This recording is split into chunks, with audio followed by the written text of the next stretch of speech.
Are you planning a trip to Mysore? If yes, then this video is for you. From Mysore Dasara and the Royal Palace to silk, nature, wildlife, bird life, spirituality, art and shopping, there are way too many things to do in Mysore.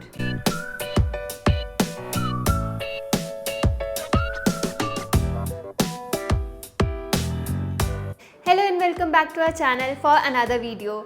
We recently did a road trip to few places in Karnataka and we covered Mysore as well. So in this video, we will be sharing all the details that you need to know before you plan your trip to Mysore.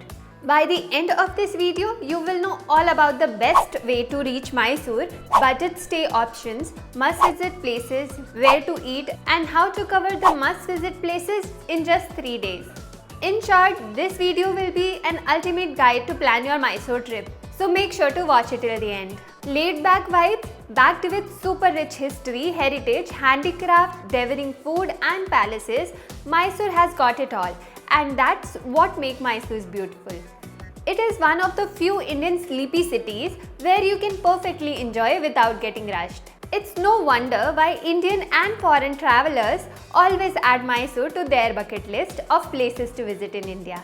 We have divided this video into sections for your convenience and you can find the timestamps in the description below. Now let's jump right into the video, but before that, please subscribe to our channel if you haven't already.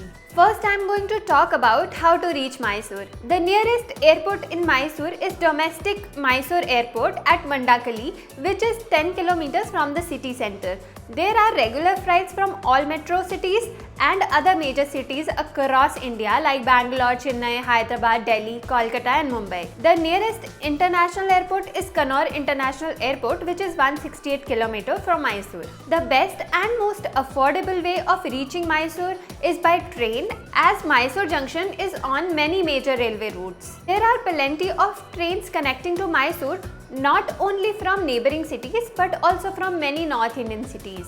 If you like travelling in luxury, you can reach Mysore by the most expensive way using the Maharaja Express train.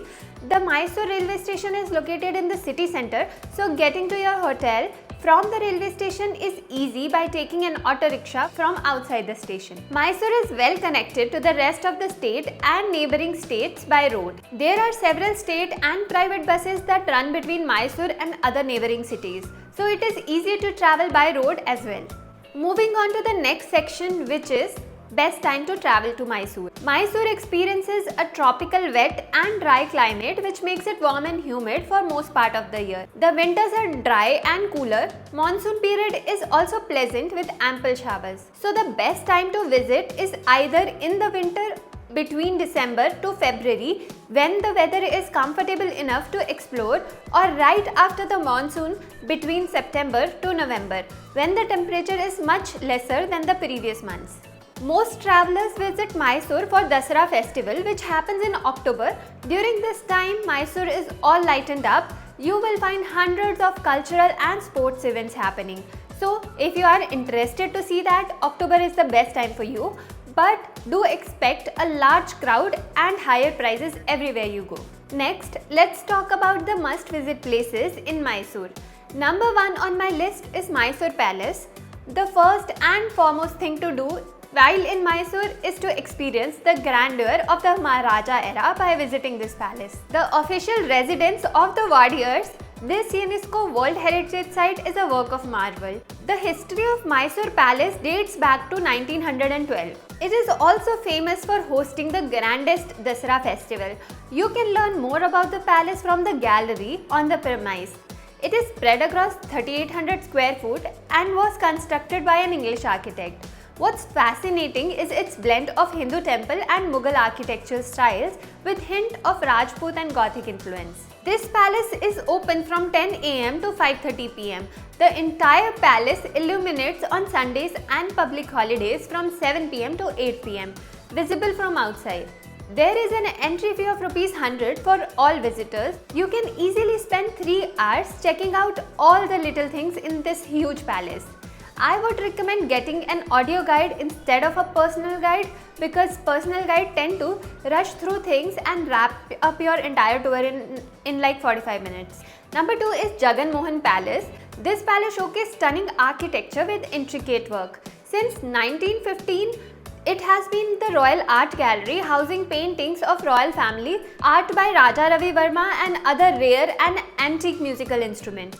Jagan Mohan Palace is similar to the Royal Palace in size. It was built as a temporary residence for the royal family when the main wooden palace was burned down. The architecture may not be as grand as Amba Vilas Palace, but the collection of painting is just mind-blowing. Photography is prohibited for all the right reasons except for few places here. Entry fees for Jagan Mohan Palace Art Gallery is ₹40 and you can easily cover it within an hour. The art gallery has more than 2000 priceless paintings. Number 3 is Saint Philomena Cathedral Church. This is one of the largest cathedrals of India and is a remarkable example of Gothic architecture. It was built to honor the memory of Saint Philomena, a Latin Catholic saint of a Roman Catholic church. It draws inspiration from the beautiful Cathedral of Germany. The remains of Saint Philomena are preserved at this cathedral. It is one of the tallest churches in Asia and it was built by Maharaja of Mysore Krishnaraja Warrior in 1843. Number 4 is Mysore Zoo.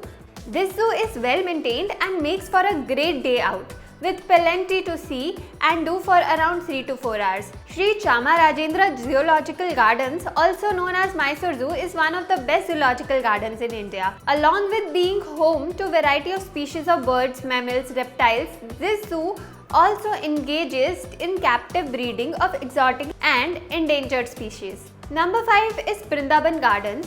If you are into gardens and need wide open space full of flowering plants where your kids can run around, Brindaban Garden is the place to go. Don't miss their musical fountain show which happens daily at 6:30 p.m. Built across the Kaveri River, these beautiful gardens were also constructed by Krishnaraja Warrior. These gardens spread across 60 acres of land and were modelled across Shalimar Gardens in Kashmir. Number 6 is Chamundi Hills. Sri Chamundeshwari Temple is about 13 kilometers from Mysore and this temple is famous not only in India but also abroad. Chamundi or Durga is the fierce form of Shakti. She is the slayer of demon Mahishasur and she is the deity of Mysore Maharajas and the presiding deity of Mysore. Number 7 is Shell Museum. It is one of the kind museum in Mysore which houses the Guinness World Record seashell sculpture of Lord Ganesha along with various other seashells artifacts and different art forms. Number 8 is Somnathpura Temple. It is a perfect natural setting for a family picnic. The Somnathpura Temple is a classic example of stone carvings in Hoysala architecture. Now maintained by Archaeological Survey of India, this temple was built in 1268 by Somnath, who was the general of King Narsimha III during the Hoysala reign. There is an entry fee of ₹20 for Indians and ₹100 for foreign tourists. This temple is open from 9 am to 5:30 pm.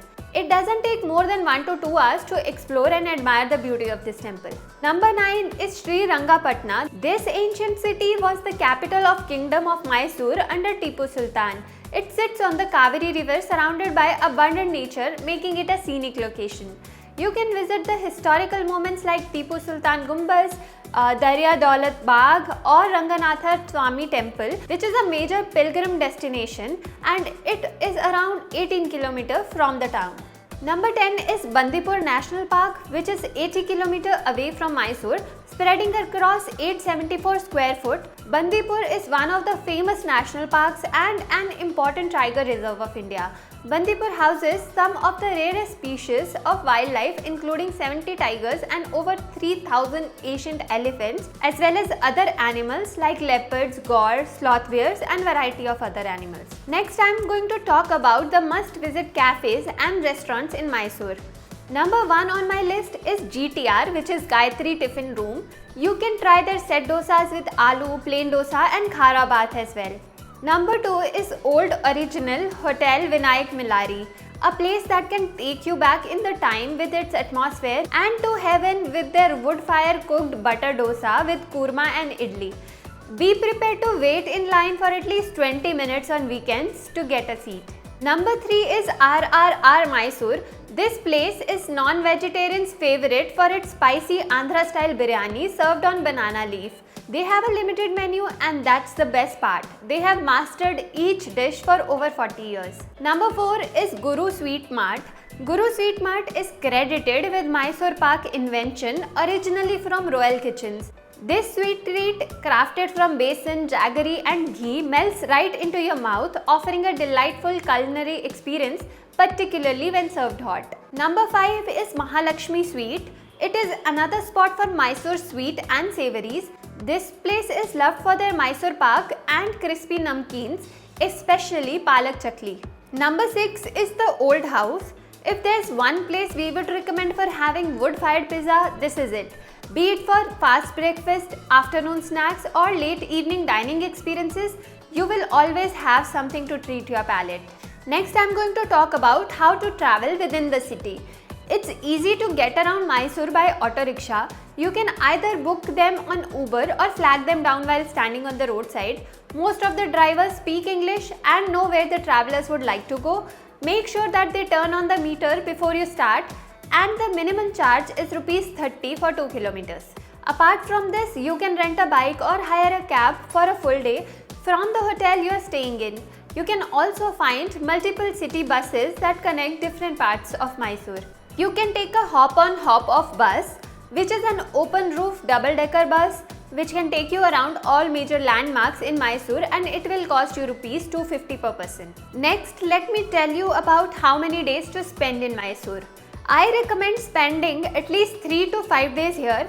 You can visit famous and amazing places like Chamundi Hills, palaces, art galleries and markets and other places I just told you about before. Apart from seeing the city's highlight, you can make day trips to nearby cities like Talakadu, a temple town submerged in sand, or Srirangapatnam and Melkote. Now let me tell you about how you can cover maximum places in 3 days. On day 1, arrive in Mysore and check into your accommodation. After this, you can explore Mysore Palace, Jagan Mohan Palace, Saint Philomena Church. After these places, you can return back to Mysore Palace at night to see light and sound show. It's a 1-hour show where they tell the entire history of Mysore through stories, and in the end the palace is lightened. On day 2, you can start your day by visiting Chamundi Hills, since this place gets crowded, so it is better to reach as early as possible. On your way back to Mysore, you can visit Sand Museum and Shell Museum. These museums are next to each other and it won't take more than 15 minutes each to see them. After this, you can visit Mysore Zoo and Karanji Lake. On day 3, you can visit Somnathpur. Since it's around 50 km from the town, it can take you around 1.5 hours of drive for one side. After coming back, you can visit Brindaban Garden and be there in the evening to see the musical fountain. Next, I'm going to tell you about where to stay in Mysore. Mysore isn't a big town. Hotels to Maharaja Suites, there are variety of affordable options to stay near city center itself. Mysore is filled with heritage buildings. You can make it as expensive as possible by staying in Mysore Palace, heritage hotels and dining in Maharaja style to experience the grandeur, or you can take a super budget friendly holiday by staying in hostels. From backpackers to luxury travelers, Mysore suits all kind of travelers. We have researched and listed some options which you can see on your screen. First is hotels, which is the best if you are traveling solo. Second is budget stay option, and third is luxury stays. You can pause the video and make a note or simply take a screenshot for your reference. We stayed at Mi Ambari Suite. We will be uploading a separate video for the review of this place. Now let's talk about the total cost. This can totally depend upon how you would like to spend your vacation. First is travel. If you are traveling to Mysore via train from any major city, you can expect to pay at least 4,000 for a round trip for a person. This will vary on locations you are traveling from. If you stay at a mid-range or a budget option, you can expect to pay around 2,000 to 3,000 rupees on average for a room for night for 2 people. One meal at cafe or restaurant will cost you anywhere between 300 to 600 rupees. Entry tickets will cost you around 1,000 rupees per person at max for the entire trip. If you manage to get a bike on rent, it will cost you around rupees 300 to 500 per day. And if you are traveling using rickshaws or cabs, this price can go up to around rupees 1000 to 1200 per day. For 3-day trip, it can cost you around 10,000 to 12,000 per person, and it can totally vary upon the season that you are going in and the choices that you are making. Lastly, I am going to give you some important tips that you should keep in mind while your trip in Mysore. Number 1, Mysore is one of the cleanest and safest cities for travelers, but the city winds down by 9 pm, so don't expect a bustling nightlife scene. Secondly, you can rely on Google Maps for navigation within the city, but if you are traveling to outskirts, I would advise to double check directions with locals, as sometimes the location marked on Google Maps can be incorrect. Also, download an offline map in your phone for emergencies. Many day trips in and around Mysore involve nature plus temple visits, so wear modest and comfortable clothing. Mysore is famous for silk and sandalwood products, and the original products are very costly. There are a lot of people selling fake products, so watch out for them and don't rely on any stranger for recommendations. Next is, do not always believe it when you are told that an attraction is closed. This is a trick we can see here a lot. Someone will come and say that the attraction is closed due to king's ceremony, so you should come with me to some place that I recommend you for shopping. They get some commission on it. Although this is harmless, but it can waste your time, so always check for yourself before you listen to anyone telling you that an attraction is closed. That's it from this video. Hope this video will help you in planning your next trip. If you have reached this point in the video, then please do drop a heart in the comment section. If you are new here, then don't forget to subscribe us. We will be back with another video soon. Till then, keep wandering. Bye.